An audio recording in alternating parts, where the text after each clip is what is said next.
மாவட்டம் சாத்தான்குளம் அருகே உள்ள குறிப்புன் குளத்தில் தனியார் பட்டாசு ஆலை இயங்கி வருகிறது. இங்கு சிவகாசியில் தயார் செய்யக்கூடிய வெடிகளை குடோனில் வைத்து விற்பனை செய்து வருகின்றனர். இந்த நிலையில் மாலை 6 மணி அளவில் திடீரென்று பட்டாசு குடோனில் பட்டாசு வெடித்து 2 அறைகள் வெடித்து சிதறின. இதில் குடோனில் பணி செய்த 2 பேர் சம்பவ இடத்திலேயே உடல் சிதறி உயிரிழந்தனர். மேலும் 3 பேர் படுகாயத்துடன் மருத்துவமனைக்கு சிகிச்சைக்காக அனுப்பி வைக்கப்பட்டுள்ளனர். இதுகுறித்து நாசரேத் போலீசார் வழக்கு பதிவு செய்து விசாரணை நடத்தி வருகின்றனர்.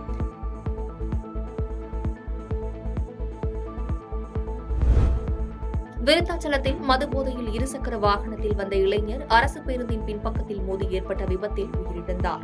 மயிலாடுதுறை மாவட்டம் கீழவாடி கிராமத்தைச் சேர்ந்த குப்புசாமி என்பவரின் மகன் கோவிந்தராஜ். இவர் கடலூர் மாவட்டம் விருத்தாச்சலம் பகுதியில் கட்டிட வேலை செய்து வந்துள்ளார். இந்நிலையில் விருத்தாச்சலம் நகரத்துக்கு உட்பட்ட ராமச்சந்திரப்பேட்டை ரயில்வே மேம்பாலத்தில் அரசு பேருந்து வந்து கொண்டிருந்தபோது பின்னால் மதுபோதையில் வந்த கோவிந்தராஜ் வேகமாக பேருந்தின் பின்பக்கத்தில் மோதியுள்ளார். இதில் படுகாயமடைந்த கோவிந்தராஜை அவ்வழியாக வந்த வாகன ஓட்டிகள் உடனடியாக மீட்டு மருத்துவமனைக்கு அனுப்பி வைத்தனர். மருத்துவமனையில் தீவிர சிகிச்சை அளிக்கப்பட்டும் கோவிந்தராஜ் சிகிச்சை பலனின்றி உயிரிழந்தார். இதுகுறித்து விருத்தாச்சலம் காவல்துறையினர் வழக்கு பதிந்து விசாரணை மேற்கொண்டு வருகின்றனர். சென்னையில் நடக்கும் கார் ரேஸினால் எந்த பிரயோஜனமும் இல்லை என பாஜக நிர்வாகி அமர் பிரகாஷ் ரெட்டி பேட்டியளித்துள்ளார். சென்னை சென்ட்ரல் ரயில் நிலையத்தில் நடைபெற்ற நிகழ்ச்சியில் காணொலி காட்சி வாயிலாக பிரதமர் நரேந்திர மோடி ரயில் சேவையை துவக்கி வைத்தார். இந்நிலையில் தாம்பரம் ரயில் நிலையத்தில் ரயிலை வரவேற்கும் நிகழ்ச்சி நடைபெற்றது.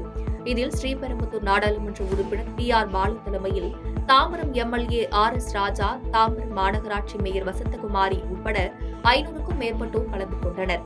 அப்போது தாம்பரம் ரயில் நிலையத்திற்கு ரயில் வந்தபோது திமுகவினர் மற்றும் பாஜகவினர் மாறி மாறி கோஷங்கள் எழுப்பியதால் அங்கு பரபரப்பு ஏற்பட்டது. இதனைத் தொடர்ந்து பாஜகவை சேர்ந்த அமர் பிரகாஷ் ரெட்டி செய்தியாளர்களை சந்தித்து பேசினார்.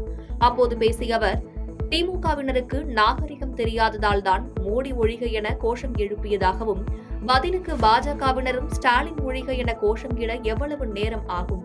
பாஜகவினர் இதுபோன்ற அரசு நிகழ்ச்சிகளில் அரசியல் செய்வது இல்லை என கூறினார். மேலும் சென்னையில் நடப்பது கார் ரேஸ் இல்லை, போட் ரேஸ். சாலையில் முழுவதும் தண்ணீர் தேங்கி நிற்பதாகவும், கார் ரேஸ் நடக்கும் இடத்தை சுற்றி தகடு அமைத்து மறைத்து ரகசியமாக ஏன் ரேஸ் நடத்த வேண்டும் என கேள்வி எழுப்பினார். மேலும் இந்த ரேஸ் தேவையில்லாத ஒன்று என்றும், அதிலும் ஸ்டாலின், உதயநிதி ஸ்டாலின் என இருவரும் ரேஸ் கார் ஓட்டுவது போல் உடையணிந்து நிற்பது நகைச்சுவையாக உள்ளதாகவும் கூறினார். கார் ரேஸ் இல்லாம போட் ரேஸ் ஆமே. இன்னைக்கு ஈவினிங் வந்து போட் ரேஸ் நடக்குதுன்னு சொல்றாங்களே. ஃபுல்லா மழை பெஞ்சிரு. நான் போனேங்க, அந்த சைடு தான், சென்னை சென்ட்ரல் சைடு தான் போனேன்.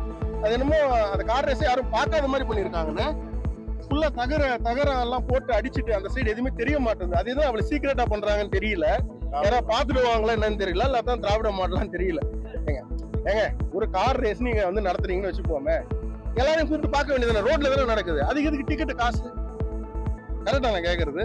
பாதகம் செய்பவரை கண்டால் நாம் பயங்கொள்ளலாகாது பாப்பா, மோதி மிதித்து விடு பாப்பா, அவர் முகத்தில் உமிழ்ந்து விடு பாப்பா. அண்மை செய்திகளை உடனுக்குடன் தெரிந்து கொள்ள இணைந்திருங்கள் இயம்நாடு தொலைக்காட்சியுடன்.